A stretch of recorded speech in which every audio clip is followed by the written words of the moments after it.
नमस्कार, आप सुन रहे हैं एशियाविल हिंदी का ये डेली पॉडकास्ट। मैं हूं अनीता और मैं आपको सुनाऊंगी अभी तक की 5 बड़ी खबरें, कोरोना वायरस पर देश और दुनिया का ताजा अपडेट और बॉलीवुड एक्टर इरफान खान के निधन से जुड़ी बड़ी खबर।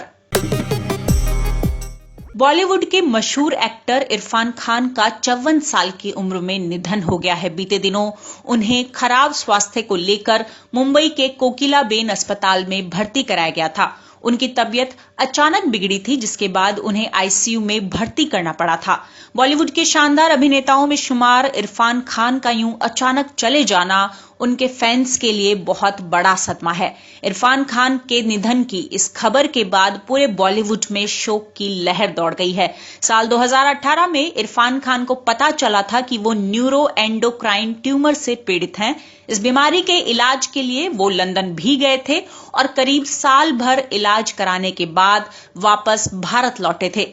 इरफान खान अपने इलाज के कारण काफी दिनों तक बॉलीवुड से भी दूर रहे थे। हालांकि लंदन से स्वस्थ होकर लौटने के बाद उन्होंने बॉलीवुड में वापसी की और अंग्रेजी मीडियम की शूटिंग भी की थी। एक्टर की ये फिल्म इसी साल 13 मार्च को रिलीज हुई थी। बता दें कि इरफान खान की मां सईदा बेगम का राजस्थान में कुछ दिनों पहले ही निधन हो गया था। लॉकडाउन के कारण इरफान खान अपनी मां के अंतिम संस्कार में शामिल नहीं हो पाए थे। खबर है कि उन्होंने वीडियो कॉल के जरिए ही मां के जनाजे में शिरकत की थी। 50 विलफुल डिफॉल्टर्स के 68,000 करोड़ रुपए से ज्यादा के ऋण को बट्टे खाते में डालने के मुद्दे पर कांग्रेस और नरेंद्र मोदी सरकार आमने सामने आ गई है। कांग्रेस के पूर्व अध्यक्ष राहुल गांधी और वरिष्ठ नेता रणदीप सुरजेवाला की ओर से इस मामले में सरकार को निशाने पर लेने के बाद केंद्रीय वित्त मंत्री निर्मला सीतारमण सरकार के बचाव में उतरी थीं और उन्होंने सिलसिलेवार कांग्रेस के आरोपों के जवाब दिए थे। निर्मला के इन जवाबों पर कांग्रेस ने रिएक्शन देने में देर नहीं लगाई। कांग्रेस प्रवक्ता रणदीप सिंह सुरजेवाला ने वित्त मंत्री की सफाई पर ट्वीट के जरिए काउंटर सवाल दाग दिए। उन्होंने पूछा, मोदी सरकार ने 2014-15 और 2019-20 के बीच डिफॉल्टरों का 6,66,000 करोड़ रुपए का बैंक कर्ज क्यों राइट ऑफ किया?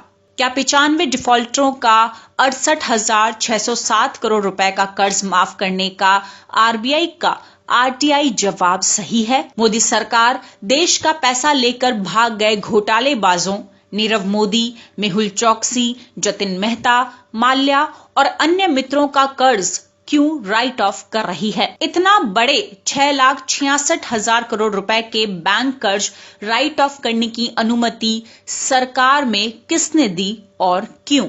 इससे पहले वित्त मंत्री निर्मला सीतारमण ने कांग्रेस के सवालों का जवाब देते हुए ट्वीट किया था कि कांग्रेस और राहुल गांधी को आत्मनिरीक्षण करना चाहिए कि क्यों वे वित्तीय प्रणाली को साफ करने में नाकाम रहे। कांग्रेस ने न तो सत्ता और न ही विपक्ष में रहते हुए भ्रष्टाचार और क्रॉनिज्म को रोकने की कोई प्रतिबद्धता या इच्छा जताई। उन्होंने कांग्रेस पर लोगों को भ्रमित करने का आरोप लगाया। दरअसल ये पूरा मामला एक बार फिर मंगलवार को तब उठा जब एक आरटीआई में ये खुलासा हुआ कि रिजर्व बैंक ऑफ इंडिया ने देश के 50 विलफुल डिफॉल्टर्स के 68,000 करोड़ रुपए से ज्यादा माफ कर दिए हैं। रिजर्व बैंक ऑफ इंडिया ने साकेत गोखले की आरटीआई के जवाब में ये सूची उपलब्ध कराई है, जिसमें 50 ऐसे लोगों के नाम शामिल हैं जिनके कर्ज माफ किए गए हैं।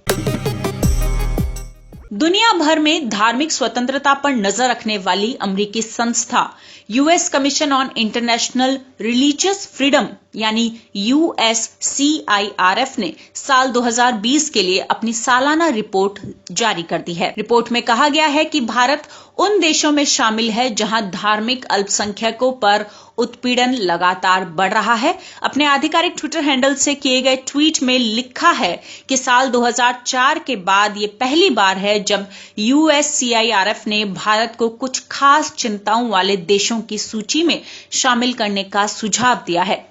USCIRF की अध्यक्ष नैंडिन माइजा ने कहा, भारत के नागरिकता संशोधन कानून और एनआरसी से लाखों भारतीय मुसलमानों को हिरासत में लिए जाने, डिपोर्ट किए जाने और स्टेटलेस हो जाने का खतरा है। USCIRF ने भारत समेत 14 देशों में धार्मिक अल्पसंख्यकों पर हमला बढ़ने का आरोप लगाया और अमेरिका के विदेश विभाग से इन देशों को विशेष चिंता वाले देश घोषित करने को कहा। हालांकि भारत ने USCIRF की इस रिपोर्ट के दावे को खारिज कर दिया है। भारतीय विदेश मंत्रालय के प्रवक्ता अनुराग श्रीवास्तव ने कहा, भारत के खिलाफ USCIRF के पूर्वाग्रह वाले और पक्षपातपूर्ण बयान नए नहीं हैं, लेकिन इस मौके पर उसकी गलत बयानी नए स्तर पर पहुंच गई है। बता दें, भारत के अलावा बर्मा, चीन, इरिट्रिया, ईरान, नाइजीरिया, उत्तर कोरिया, पाकिस्तान, रूस, सऊदी अरब, सीरिया, तजाकिस्तान,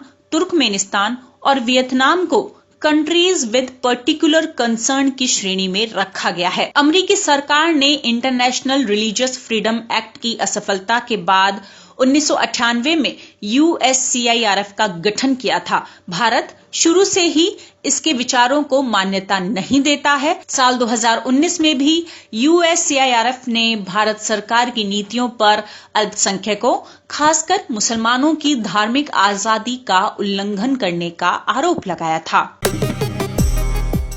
देश में कोरोना वायरस से संक्रमित मरीजों की संख्या में लगातार बढ़ोतरी हो रही है। केंद्रीय स्वास्थ्य और परिवार कल्याण मंत्रालय की ओर से जारी आंकड़ों के मुताबिक पिछले 24 घंटों में 1897 नए मामले सामने आए और 73 लोगों की मौत हो गई, जो अब तक एक दिन में मौतों का सर्वाधिक आंकड़ा है। इसके बाद देश भर में कोरोना पॉजिटिव मामलों की कुल संख्या बढ़कर 31,332 हो गई है, जिसमें 22,629 मामले सक्रिय हैं। अब तक देश में 7,696 लोग स्वस्थ हो चुके हैं या उन्हें अस्पताल से छुट्टी दे दी गई है और 1,007 लोगों की मौत हो चुकी है। देश भर में कोरोना वायरस के सबसे ज्यादा मामले अकेले महाराष्ट्र में हैं।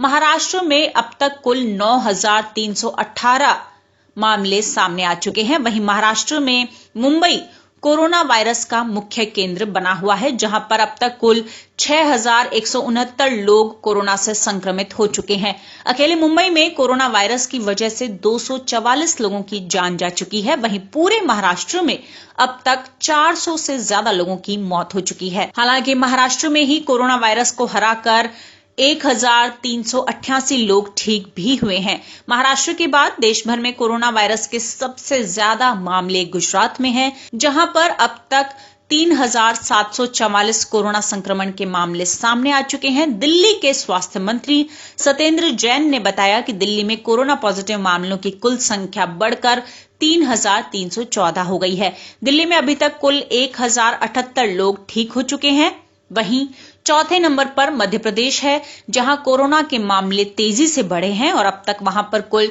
2,387 कोरोना पॉजिटिव केस दर्ज किए जा चुके हैं। तो राजस्थान में संक्रमितों की संख्या बढ़कर 2,383 पर पहुंच गई है। उत्तर प्रदेश में भी संक्रमण का आंकड़ा बढ़कर 2,053 तक पहुंच गया है। वहीं तमिलनाडु में अब तक 2,058 मामले सामने आए हैं। देश भर में जारी लॉकडाउन का असर धीरे धीरे कोरोना संक्रमण के मामलों पर दिखने लगा है। 3 मई तक जारी दूसरे लॉकडाउन का फायदा कई ऐसे इलाकों में देखने को मिल रहा है जहां वायरस का संक्रमण काफी गंभीर था। कोरोना वायरस के संक्रमण के मामले देश में भले ही बढ़ रहे हों, लेकिन रेड जोन के दायरे में आने वाले जिलों की संख्या घटने लगी है। अब देश में हॉटस्पॉटों की संख्या 177 से घटकर 129 पर पहुंच गई है। कोरोना वायरस की महामारी से दुनिया भर में अब तक 2,16,000 से ज्यादा लोगों की जान जा चुकी है। संक्रमितों की संख्या भी लगातार बढ़ रही है। पूरी दुनिया में संक्रमितों की कुल संख्या 31 लाख के ऊपर चली गई है। दुनिया भर में कोरोना वायरस संक्रमण के 31,14,656 मामले सामने आ चुके हैं। अमेरिका में कोरोना से पीड़ित लोगों की संख्या 10 लाख को पार कर गई है। वहीं इस खतरनाक वायरस की वजह से होने वाली मौतों की संख्या करीब 59,000 हो गई है। इस तरह अमेरिका दुनिया का पहला ऐसा देश बन गया है जहां कोरोना संक्रमितों की संख्या 10 लाख से ज्यादा है। स्पेन में 2,32,000 तो वहीं इटली में भी 2 लाख का आंकड़ा पार हो चुका है। फ्रांस में 1,69,000 तो ब्रिटेन में 1,62,000 लोग कोरोना की चपेट में आ चुके हैं। जर्मनी में संक्रमित लोगों की कुल संख्या 1,57,000 हो गई है और मरने वालों की संख्या 6,000 को पार कर गई है। उधर ब्राजील में कोरोना वायरस से मरने वालों की संख्या 5,000 के आंकड़े को पार कर चुकी है। यहां अब चीन से ज्यादा मौतें कोरोना से हो चुकी हैं। लैटिन अमेरिका में कोरोना से सबसे बुरी तरह से संक्रमित देश ब्राजील ही है। यहां अब तक करीब 72,000 मामलों की पुष्टि हो चुकी है। रूस के राष्ट्रपति व्लादिमीर पुतिन ने स्वीकार किया है कि रूस में सुरक्षा किट और उपकरणों की कमी है। रूस में संक्रमण के 93,000 से ज्यादा मामले हैं और अब तक 867 लोगों की मौत हो चुकी है। पाकिस्तान में संक्रमण के अब तक 14,788 मामले सामने आए हैं, जबकि मरने वालों की संख्या 300 को पार कर गई है। ये थी आज के इस पॉडकास्ट की अभी तक की 5 बड़ी खबरें। देश और दुनिया की बाकी खबरें देखने, पढ़ने और सुनने के लिए आप बने रहिए एशियाविल हिंदी के साथ। नमस्कार।